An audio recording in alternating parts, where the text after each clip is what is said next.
예, 드세요. 새날 만에 아주 특별한 인터뷰. 자, 김민석 민주당 수석 최고위원 나오셨습니다. 어서 오십시오. 안녕하세요. 예. 그게 뭐라고? 수석이 뭐라고?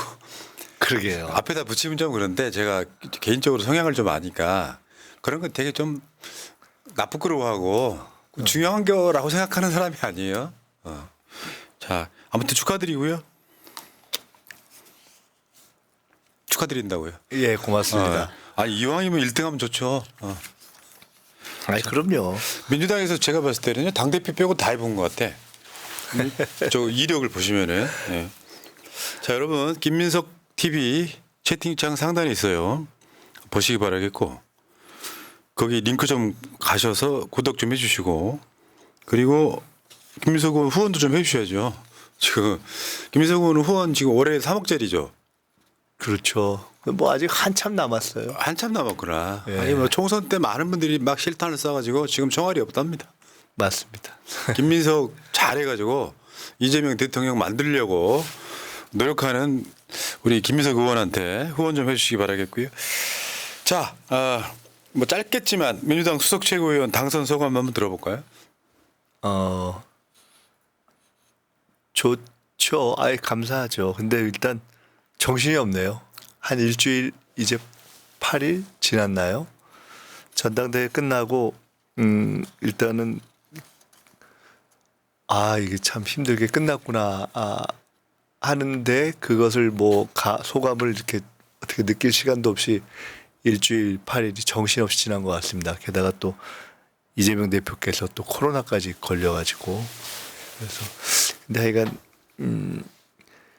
새로운 이제 지도부 또 새로운 체제로 시작을 했는데 비교적 첫 일주일에서 한 열흘 정도를 안정적으로 이렇게 굴러가게 되고 있는 것 같아서 좀 부족한 점이 있겠지만은 하여간 이렇게 만들어 주신 우리 당원 여러분들께 우선 감사하다는 말씀 드립니다. 당원들이 전당대회 할 때 이재명 대표 옆에 어떤 식으로 누구누구를 앉힐까라고 하는 집단지성이 어마어마하게 작동했던 바로 그런 선거라서 선거 끝나고 나서 많은 사람들이 정말 놀랐다. 선거 끝나고 나서요. 예. 제가 나오면서 뭐라 그랬냐면 야 우리 당원들은 AI 당원인가 봐. 집단지성은 AI 맞죠? 예.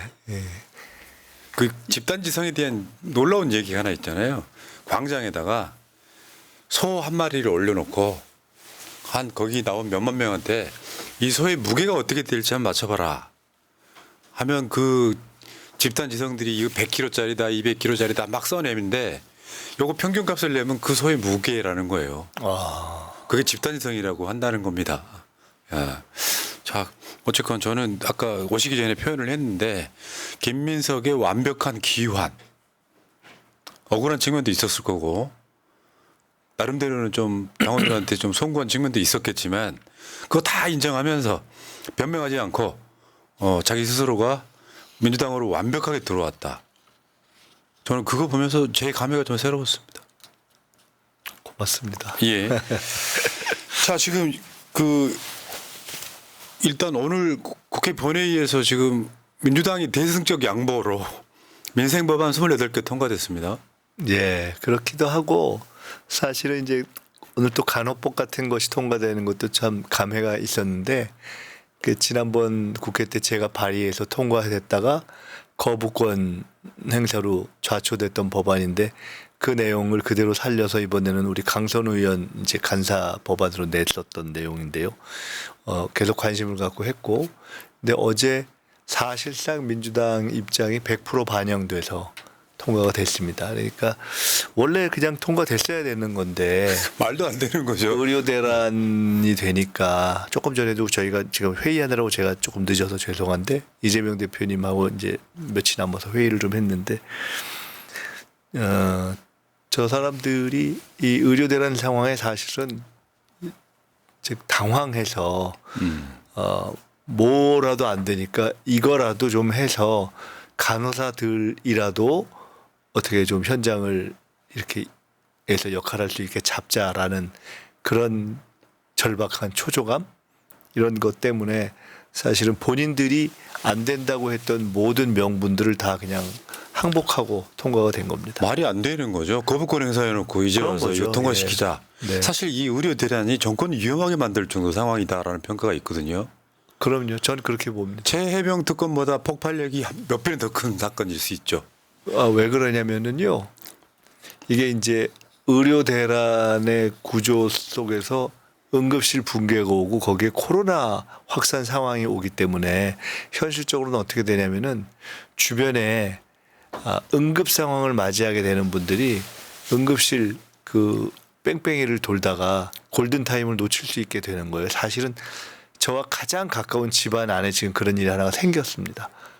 근데 그런 분들이 주변에 통계에 안 잡히는 숫자가 많다고 봐야 되는 거예요.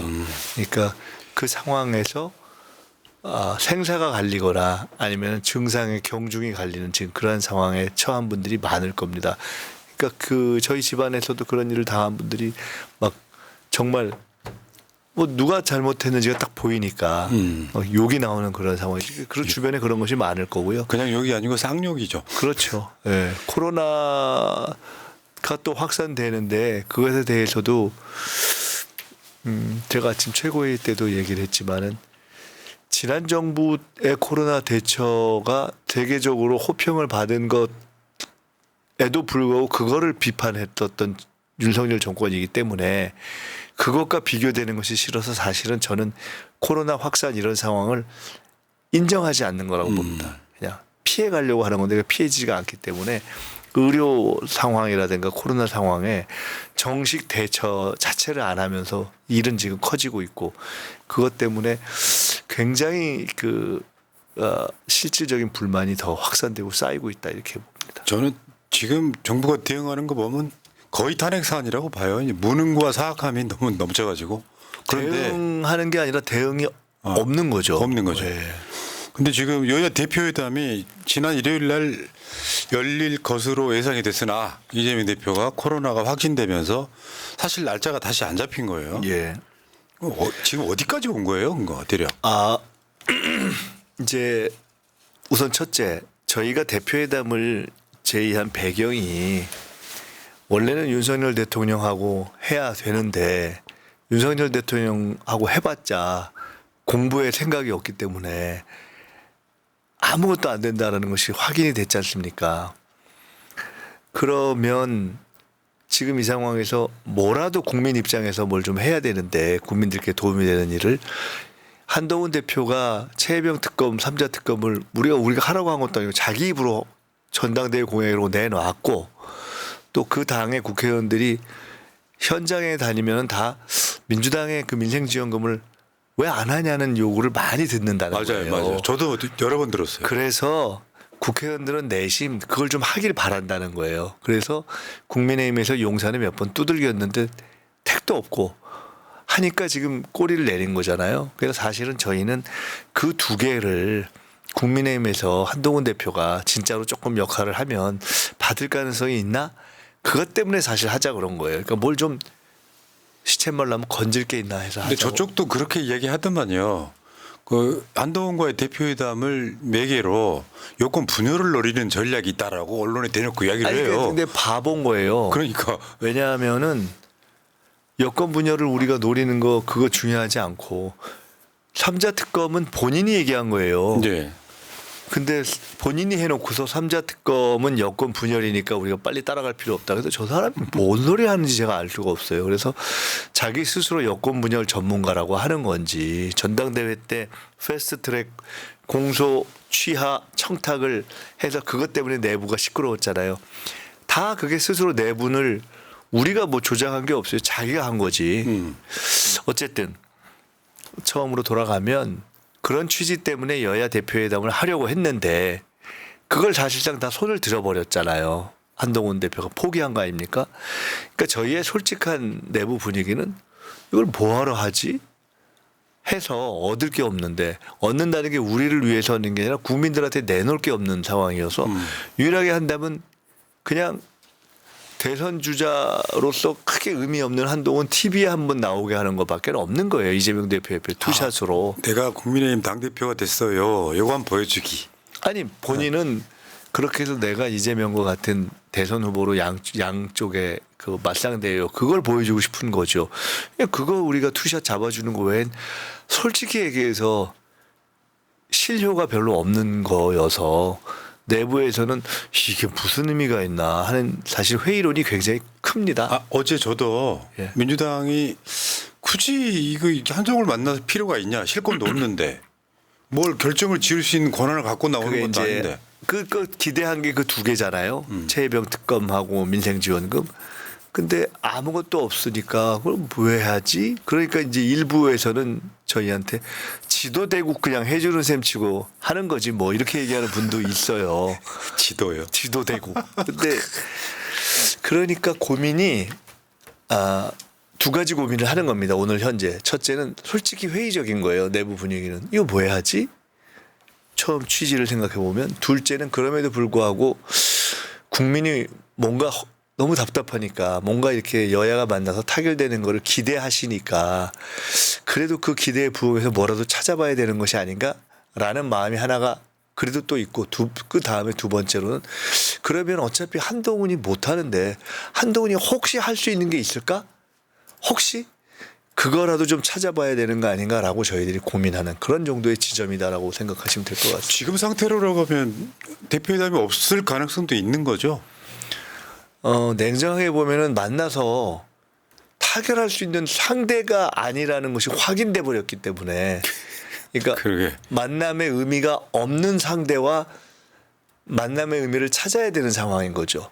그리고 만남의 의미를 찾으려면 무엇에서 찾을 것인가? 만남 그 자체를 우리 만남은 우연이 아니다라고 만날 것인지 아니면 우리가 만나서 요 정도는 그래도 할 수 있다라는 거를 한동훈 대표가 그래도 와서 뭔가 이렇게 자기 스스로의 권한이나 이런 걸 가지고 할 수 있는 것을 우리가 찾아서 예. 하거나 그 두 가지의 지금 갈림길에 있다고 봅니다. 이 보니까 지금 의대 중재안도 대통령실에서 그냥 완전히 무시해버린 시도 안 먹겠다는 얘기잖아요. 그래가지고 뭐 내부 분탕질하지 말라는 소리까지 들었다고 하니까 이거는 뭐 사실 그 반바지란 표현 제일 먼저 쓰셨죠. 반바지 예. 사장. 바지도 아니고 반바지 사장. 그러니까 아무것도 할 수 없는 상태의 사람을 오히려 이재명 대표가 한동훈을 만나면 한동훈 어떤 면만 살려주는 느낌이 될 수 있다. 그런 내부 분위기가 있는 거죠 지금. 그러니까 대표 입장에서는 그래도 국민의 어떤 기대를 생각하니까 아유 이거 참 뭐라도 해야 되는데 이런 게 있는데 객관적인 이제 예를 들어 그 회담 때문에 만났던 비서실장은 굉장히 지금 난감해하는 거 이거 도대체 왜냐면 접해 보니까 그쪽이 사실은 아무것도 없고 그래서 실제로 생중계만 원했던 것 같아요. 그냥 근데 내용이 없고 근데 워낙 비판을 받으니까 그거 자기네가 하다가 아예 만나지도 못하게 될까봐 또 그런 좀 예. 매달리는 그런 절박하게 만남을 원한다는 거예요. 근데 그걸 해서 뭘 할 것인가에 대해서는 거의 잡히지 않으니까 이해식 비서실장이 굉장히 난감해하는 상황이고 다른 최고위원들이나 우리 진성준 정책위 의장도 이거 왜 해야 되나 뭐 이런 정도의 분위기가 사실은 팽배합니다. 고민을 하는 거예요. 예, 이 얘기가 처음 나왔을 때 무슨 이제 금투세 폐지 뭐 이런 이야기를 의제로 걸어놓고 민주당은 의견이 분분해서 요거 약점인 것 같다라고 한번 근데 던지긴 그것도 했는데 전혀 아닌 것이 금투세에 대해서는 오늘 의총에서도 얘기가 나왔지만 더 논의를 해서 하나의 최종안을 정리는 해야 되지만은 실제로는 그대로는 아니다. 원래 지금 예상했던 그대로는 아니다. 그렇지만 폐지도 아니다라는 선에서 어느 정도 선의 완화일지 유예일지 하는 상황에서 뭔가 약간의 수정이 필요하다라는 것에 이렇게 대략의 공감대가 있거든요. 그러니까 한동훈 대표가 얘기하는 폐지는 사실은 조금 무식한 이야기인 것이 지금 주식시장의 문제를 개선하자고 하는 건데 금투세는 현재 없는 것을 하자라고 했다가 아직 시행하지 않은 상태에서 계속 하지 말까? 아예 없앨까? 아니면 좀 바꿔서 할까? 그 상태에 있는 거거든요. 근데 한동훈 대표는 하지 않은 거를 아예 하지 말고 없애자. 그러면 주식시장이 갑자기 엄청 좋아질 것이다. 아주 황당한 얘기를 하고 있는 거거든요. 사실 인과관계가 없는 얘기고 전혀 인과관계가 없는 얘기예요. 검투 그러니까 대상자가 1%도 안 된다는데. 아니 근데 그런 경우에는 없던 거를 새로 만들자고 주장을 하거나 아니면 이미 시행되고 있던 거를 하지 말아야 된다고 하면 모르겠는데 어차피 지금 안 해서 할까 말까 하는 단계에 있는 것을 그냥 계속 하지 말자 아예 없애자라고 하는 것을 가지고서 대단한 사실은 주장은 아니고 그리고 그래서 폐지 논리는 그다지 설득력은 없고 근데 이미 뭐 유예냐 완화냐 게다가 거기에 더해서 우리는 실제로 한국형 어떤 주식시장 밸류업에 대한 보다 근본적인 대안들을 이미 검토하고 있는 것들이 많이 있어요. 가령 진성준 의장이 이미 일부 공개한 상법 개정 그러니까 주식 투자 개미들의 권한을 높이고 투명성을 높이는 이런 거라든가 그리고 이제 금투세 문제 그 외에도 사실은 지금 저희가 공개할 수는 없지만 내부적으로 이미 준비가 돼 있는 소위 주식시장을 밸류업하는 이게 여권이 지난 총선 때 소위 주식시장 밸류업이라는 얘기로 뭘 던졌는데 전혀 시장에 반향이 없었거든요. 저희는 사실은 오히려 그런 적극적인 주식시장을 이렇게 밸류업하고 중산층을 두텁게 하는 이런 이제 안을 가지고 있습니다. 그래서 그런 그 금투세 폐지도 실제로 토론을 하면 저거는 5분 거리라고 봐요. 네. 그래서 참 좀 그래요. 그러니까 요거는 그 선거제랑 비슷한 거죠. 민주당이 이재명 대표가 아무것도 안 하면 그냥 시행이 되는 거고. 이거 그 유예를 한번 해볼까라고 선거제도 마찬가지였잖아요. 그런 거죠. 네, 네. 선거제도 이재명 대표의 그 결단에 의해서 선거제 그대로 가는 걸로 뭐 바꿀 것도 없고. 자, 어쨌건 지금 어떻게 보면 이렇게 되는 거네요. 한동훈이가 생중계 요구했던 건 저는 그렇게 봤거든요. 그러니까 최혜병 특검 같은 것에 대해서 이제 민주당하고 밀실 협상하지 않는다는 걸 보여주고 싶어하는 것 같은 느낌.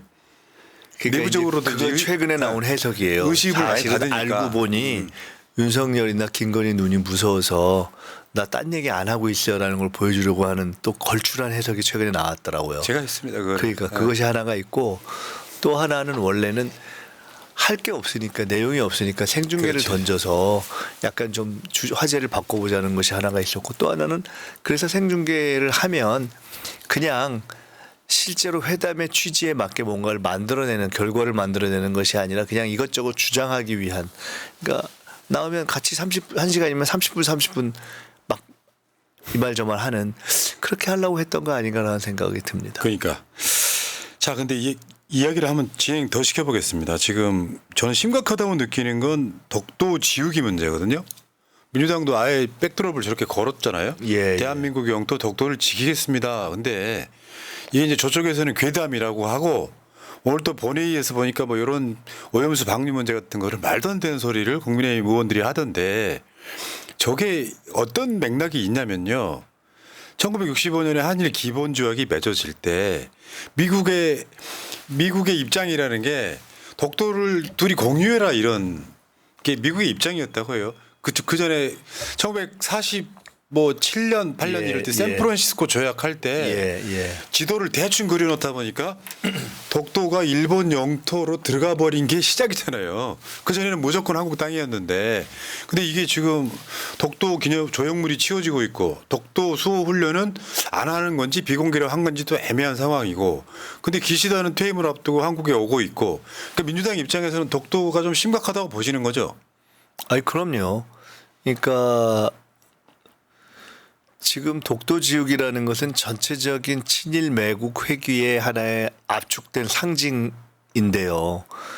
독도로만 그러니까 그 외에도 여러 가지 지금 소위 뉴라이트라는 미명하에 여러 가지 이제 회귀들이 일어나고 있는데 독도만 놓고 봤을 때도 조형물을 치우는 것뿐만 아니라 지도에서 군 교재에서 지워지고 그렇죠. 분쟁 지역으로 표시하고 뭐 조형물을 치우고 독도 관련 훈련을 비공개하고 그 규모를 줄이고 이런 다양한 것들이 나타나고 있는 거잖아요. 그래서 그거를 한마디로 줄여서 독도 지우기라고 우리가 표현하고 그에 대한 진상조사와 대책을 강구한 건데 거기다 갑자기 오세훈 시장도 툭 튀어나오더니 서울 그 지하철과 관련 있는 조형물을 딱 그 전체를 이야기한 건데 그중에 조형물만 좁힌 다음에 조형물을 그냥 리모델링 하려고 했는데 왜 그거를 지웠다고 하냐. 이거 뭐 아니다 막 이러고서 막 그걸로 하면서 또 공격하면서 또 한 번 이재명 대표하고 동급이 돼보려고 또 들이대더라고요.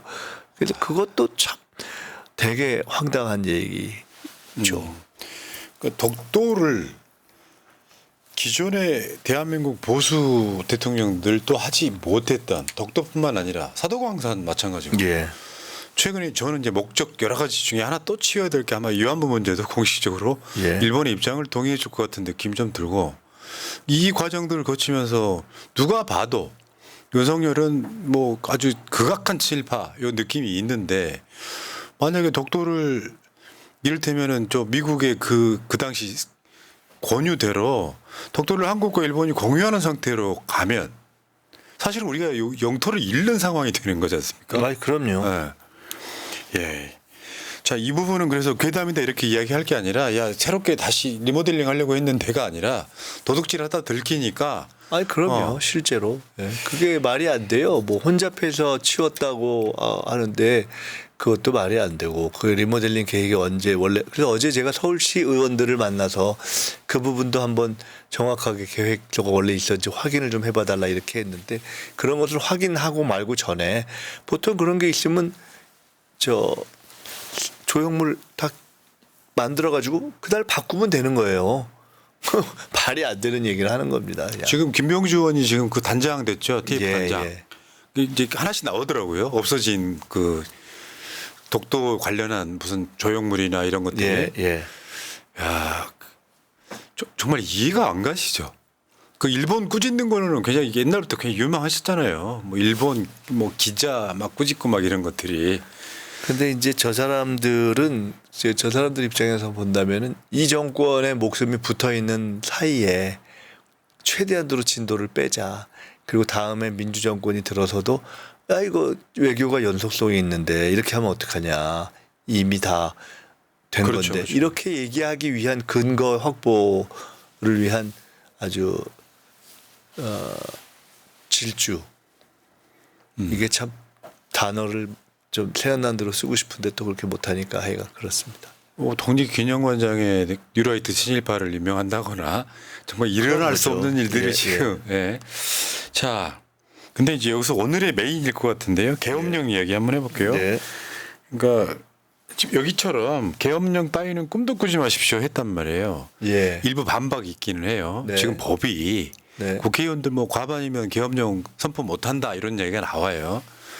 근데 우리 김인석 최고께서는 제보까지 이야기를 하셨어요. 이제 제가 이렇게 표현했어요. 어떤 판단을 할 때 종합적 판단과 첩보에 대한 판단이 있다. 그러니까 이제 여러 가지의 정황과 상황을 보고도 종합적으로 판단할 수가 있고 첩보나 제보 같은 뭐 이렇다더라라는 것 가지고 판단할 수 있죠. 그리고 뭐 첩보나 제보가 하나 있다고 해서 그걸로만 다 할 수 있는 것도 아니죠. 어쨌든 이런 것을 종합해서 제가 그렇게 판단했다고 얘기를 한 거고요. 지금 말씀처럼 그 여권에서 얘기하는 논리가 아니 현재 법에는 계엄을 했다 하더라도 국회의원들이 일정수 모여서 의결을 하면 계엄이 해제되는데 너네가 180석인데 뻔히 알면서 무슨 말도 안 되는 소리냐 이렇게 하잖아요.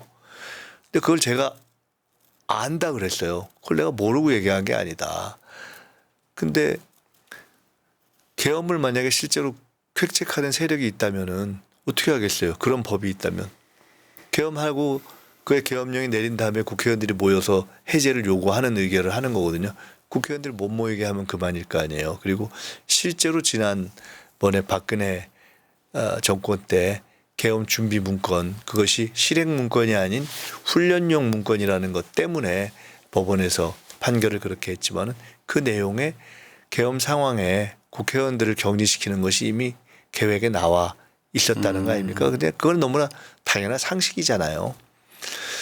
그래서 저 문제를 제가 종합적인 판단에 의해서 제기한 것이고 지금 우리에게 제일 중요한 것은 실제로 그런 상황이 안 되도록 무산시키는 것이 중요하고 예방이 중요하죠. 그게 제일 중요하죠. 그러니까 그냥 추상적 가능성을 갖고 제가 얘기한 게 아니에요. 저는 실제로 지금부터 저희가 실수하지 않고 쭉 가면 정권 교체는 그 시기가 언제냐만 있고 되는 거예요. 그런데 유일하게 지금 우리가 막아야 될 것이 저런 상황이라고 보거든요.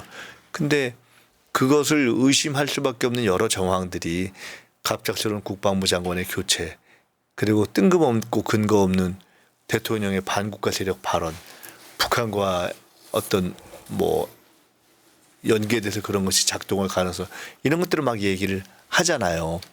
그렇기 때문에 지금은 그것을 경고할 시점이라고 봐서 얘기를 한 거고요. 여러 가지 정보도 판단하고 여러 가지 상황을 보면서 또 필요할 때 얘기를 할 겁니다.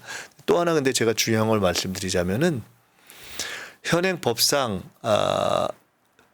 계엄이 실제로 저렇게 령이 내려졌을 때 저거를 해제하는 형태로 요구하는 형태로 법이 되어 있는데 그것 자체에 대해서 저희가 혹시 조금 이렇게 더 저런 것에 대한 방지 장치를 확실하게 할 수 있는 방법이 있을까라고 검토를 하고 있습니다. 그러니까 요거는 그냥 맥락이 아니라 예를 들어서 무슨 국정 난맥 뭐 이런 것들이 터지면서 국민들이 들불처럼 일어나서 탄핵을 요구할 때 예를 그런 들어 것도 있고 네. 여러 가지 정황이 있을 수 있고 가장 또 중요하게 생각해야 될 것 하나는 제가 늘 이야기하는데 이후에 전국을 바라보면서 가장 상수가 하나 있다. 상수 요인. 그것은 김건희 씨 입장에서 죽어도 감옥에 가고 싶지 않다. 그 얘기는 절대 정권이 바뀌면 안 된다라는 것이 상수이기 때문에 그게 상수이고 저희가 상상할 수 없는 여러 가지 일을 하잖아요. 예. 정상이 아니잖아요. 이런 것들을 종합적으로 이제 생각해서 말씀을 드린 거고요. 그나마 제가 저 얘기를 할 때 대통령실에서는 바로 반격을 못 했습니다. 여당에서 좀 뭐라고 했지. 그러다가 이제 대통령실에서 기껏 얘기한 게 지금 아니 뭐 이렇게 돼 있는데 법이 이렇게 돼서 국회가 해제를 요구하면 되는데 말이 되냐? 뭐 이런 정도를 며칠 있다가 나왔는데 사실은 정면으로 그 제 말에 대해서 반격을 못했고 좀 늦었던 거죠. 저는 그 얘기에 대해서도 얼마든지 얘기할 수 있지만 그 말에 대해서 상대하는 것이 중요하지 않기 때문에 실제로 이것을 가능성을 제로화하고 무산시키는 것이 중요하기 때문에 그렇게 이제 할 것인데요. 그나마 이렇게 얘기하더라고요. 제가 평소에 없는 얘기를 막 만들거나 어떤 일을 막 좀 과하게 뻥튀기를 하거나 이런 스타일이 아니라는 것이 비교적 여야 간에 다 알거든요. 어느 정도는 사람들이 이렇게 조금 이렇게 알려져 있는 편이어서 저 사람이 저런 얘기를 아무 근거 없이 하지는 않을 텐데 이렇게들 좀 보는 것 같아요. 쪽에서. 그러니까 제가 이렇게 종합적으로 판단하고 있는 상황에 대해서 면밀하게 계속 보면서 그때그때 필요한 대처를 하겠습니다. 오늘 국회 본회의에서요. 어떤 국민의힘 국회의원이 나와가지고 광우병 이야기를 잠깐 했습니다. 근데 사실은 국민들 바보로 하는 행위에 가깝습니다. 뭐냐면은 그때 연령을 더 낮추고 그러면서 광우병 발병 위험을 국민들의 요구로 줄인 거잖아요. 재협상에서. 그래서 광우병 의심 환자가 단 한 건도 나오지 않았다고 말하는 거랑 지금 계엄령을 예방 차원에서 말하는 거랑 같은 맥락이에요. 이렇게 해서 계엄이라는 것이 발동된다는 것 자체는 국민들한테 비극이잖아요. 그냥 총으로 쏴버릴 거니까. 이 과정들을 민주당에서 예방 차원에서 이야기하면 그때 당시 추미애 대표도 그 조현천 계엄 그거 관련해서 이야기했다가 처음에는 욕 엄청 먹었거든요. 그때 그걸 제가 실제로 정부의 정보 사이드에서 제가 들어서 제보를 한 거고요. 그때도. 근데 이제 추미애 대표가 제가 생각했던 것보다 빨리 그 얘기를 했죠. 그리고 이번 총선 때 국정원의 전직 요원들의 어떤 공작 이런 것의 얘기를 제가 역시 국정원에 대항해서 있던 국정원 전직 요원들의 네트워크를 통해서 제가 듣고 경고하고 대처했던 적이 있고 이번에 정보사의 기밀 유출에 대해서도 제가 문제 제기했었잖아요. 그러니까 이런 것들을 종합적으로 바라보면서 이렇게 책임감을 갖고 이런 얘기를 그냥 재미나 장난으로 하겠어요. 그러니까 저는 그런 이야기 했어요. 이제 이게 논란이 됐을 때 지금 간단한 예를 들어서 민주당 국회의원들 선거법 관련해서 어마어마하게 조사받고 있거든요. 제가 알고 있는 사람은 수십 명이에요. 예. 이제 국회의원들 뭐 민주당이 과반을 넘는다 그래도 몇십 명만 확보를 하는 것은 그렇게 어렵지 않다고 보는 거거든요. 뭐라도 하는 저 세력이니까. 그래서 과반 밑으로 뭔가를 낮춰버리면 소위 말하면 캐비넷 정치해버리면 저 계엄 같은 거 하는 거는 그렇게 어려운 문제는 아니에요. 그러니까 저 상대방을 정상적인 집단으로 보고 대응하면 무조건 진다. 뭐라도 할 거니까 불가능한 게 어디 있어요. 사실 국회에서도 불가능한 건 없잖아요. 의석수에 문제가 있겠지만 국회가 예를 들면 윤석열 임기도 단축시킬 수 있잖아요. 개헌을 하게 되면 저쪽도 마찬가지라는 거죠. 저들이 그렇죠. 갖는 무기는 민주당 국회의원들 한 20, 30명만 무력화시켜도 쉽게 무너질 수 있는 구조이기 때문에 미리 말을 해놔야 되는 거죠. 자, 그리고 지금 얼마 전에 저 전남 곡성 영광 갔다 오셨죠? 예. 서리소문 없이 이런 거 잘하세요. 암행어사도 아니고. 한준호 의원이랑 김민석 의원이 그 지역 갔는데 다름이 아니고 여기 간 이유는 보궐선거가 코앞에 와 있습니다. 지금 10월 16일 날. 예. 근데 이제 이게 사실 좀 솔직한 이야기로 이게 총선 때 비례대표는 조국혁신당이 이겼고 지역구는 광주 전남북 다 합쳐서 민주당이 싹 쓸었고 그렇다 보니까 이제 이게 이 보궐선거 곡성 영광 군수 보궐선거에 지금 민주당 입장에서는 야 여기 내 땅이야 이 이야기거든요. 뭐 그런 면도 있고요. 이제 전당대회 과정을 전후하면서 이제 대화를 이재명 대표님하고 여러 번 쭉 하는데 가장 많이 하는 이야기 중에 하나가 다음 지방선거 준비를 어떻게 할 것인가 이것도 있고 그리고 호남 얘기를 많이 해요. 근데 호남이 사실은 민주당이 쭉 어떻게 보면 호남만 놓고 보면 호남의 대표 정당이고 호남에서 쭉 민주당을 밀어줬는데 민주당이 호남에 대해서 뭘 했냐 하는 것을 안 한 건 아니죠. 그리고 또 민주당이 호남에서의 어떤 큰 바람이 이 반독재로 민주주의를 지키는 그런 큰 바람을 안고 또 민주당이 지금까지 싸워온 것도 있고 여기까지 왔는데 그리고 역대 정권의 지역 차별에 맞서서 호남의 발전을 위해서 싸운 것도 사실이고 그러나 그게 좀 부족하다 그것만으로 지금은 이제 민주당이 호남을 기반으로 하는 정당이니까 당연히 민주당을 찍어주세요 이 수준을 좀 넘어야 된다. 실제로 민주당의 이제는 민주화가 어느 정도 된 단계라고 보고 호남의 발전 아주 구체적인 호남 어떤 주민들의 삶과 경제 지역의 발전 이것을 위해서도 민주당이 지금보다 훨씬 더 책임 있는 비전을 맞죠. 내고 그걸 책임져야 된다. 그렇게 해서 그러니까 쉽게 말해서 이런 거죠. 민주당이 우리 새끼인데 우리 자식이니까 이걸 도와줘야지. 이거 당연하다면은 그게 아니라 이놈이 우리 자식인데 집안을 먹여 살리네. 진짜 잘하네.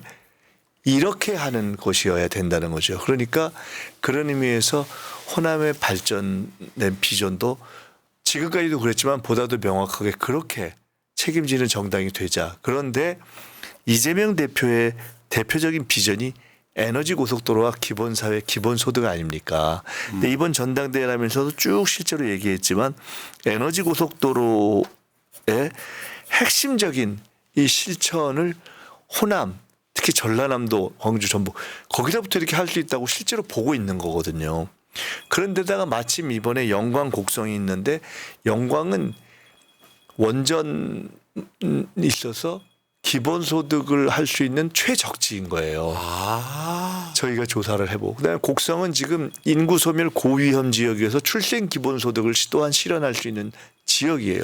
그래서 영광 곡성에서 앞으로 전남 전체에서도 에너지 고속도로를 실현하겠지만 제일 먼저 영광 곡성에서 그런 어떤 기본소득을 실현할 최적지로서 우리가 책임 있게 당 차원도 공약이나 정책을 내고 그런 걸 할 사람으로 후보가 되고 실제로 그것을 책임지고 관리해 가겠다라는 의지가 있고 다음 지방선거에는 나오는 모든 후보들이 이제는 그런 당의 정책, 이재명 대표의 비전을 실현할 사람들로 돼야 된다. 그런 것이 실현돼야 된다는 생각이 있는 거예요. 그러니까 조금 다른 거예요. 기존의 호남에 대한 접근과. 호남은 민주당이 제일 기본이니까 찍어주세요가 아니라 호남의 발전에 대한 명확한 비전이 있고 그걸 실현할 수 있는 사실상 유일한 힘을 가진 세력이에요. 민주당은. 그러니까 민주당 군수를 찍어야 예를 들어 영광이 발전하고 민주당 군수를 찍어야 곡성이 발전한다라는 게 그냥 찍어주세요가 아니라 비전이 명확하고 그걸 실현할 힘이 있으니까. 그렇죠. 국회의원. 네. 그런 의미에서 유일한 대표 정당으로서 책임을 다하겠다라고 말씀을 네. 드리는 거고 그걸 한마디로 말씀드리면 제가 대표께도 이렇게 말씀드렸는데 프레임을 바꿔야 된다. 이재명과 민주당이 호남을 발전시키겠다. 이재명과 민주당이야말로 호남을 발전시킬 유일한 대표 세력이다. 이걸 명료하게 명실상부하게 하자는 거예요. 호남은 사실은 민주당한테 늘 채찍을 들어왔죠. 그런 거죠. 그러니까 무조건 찍어주는 게 아니라 예. 대안만 있으면은 그 대안을 찍으면서 민주당을 때렸단 말이에요. 근데 그렇다 보니까 어쩌다 보니까 저는 지금도 기억이 납니다. 김대중 대통령이 첫 정권 교체를 해놓고 제일 먼저 간 곳이 부산이었던 걸로 기억해요.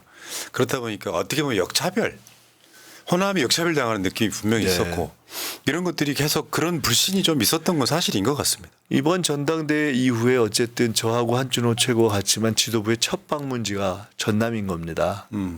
그리고 이번 주 금요일 날 또 갑니다. 이번에는 박찬대 저 한준호. 박찬대 저 이한주 원장. 그래서 이한주 원장이 전남에 가서 제가 부탁을 했어요. 도의원들 전체를 모아놓고 에너지 고속도로 기본소득에 대한 특강을 합니다.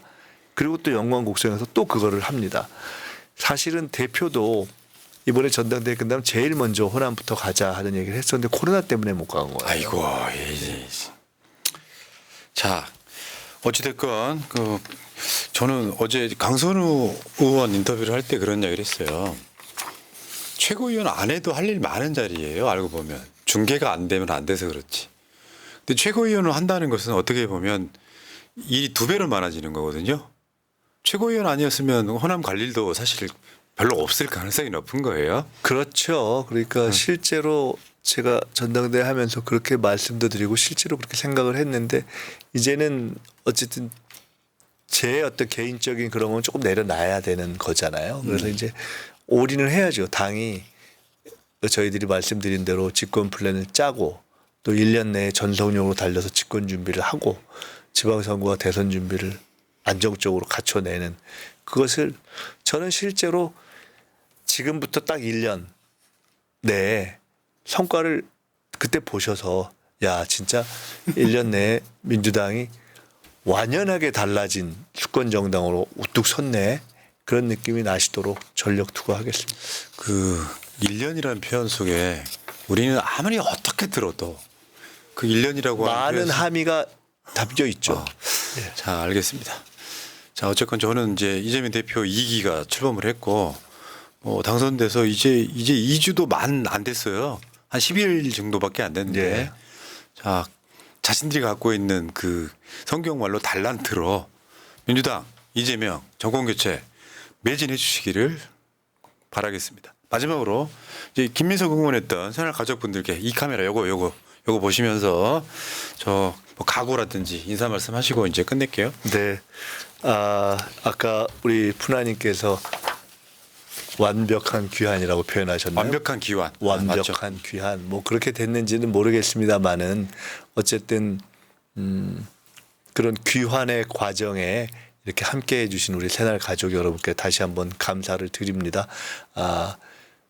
뭐 진정 완벽한 귀환이라는 것은 뭐 끝이 있겠습니까? 근데 어쨌든 귀환의 과정과 그 길 위에 서 있고 또 이번에 도와주셔서 다시 이렇게 일을 할 수 있게 되었기 때문에 전력을 다해서 우리 여러분께서 원하시고 우리 함께 원하는 그 길을 만들어 가겠습니다. 네, 고맙습니다. 수고하셨고요. 자, 멀리서라도 계속 응원하겠습니다. 필요하실 때 마이크 빌려드리고요. 네. 자, 방송 마칠게요. 고맙습니다. 고맙습니다.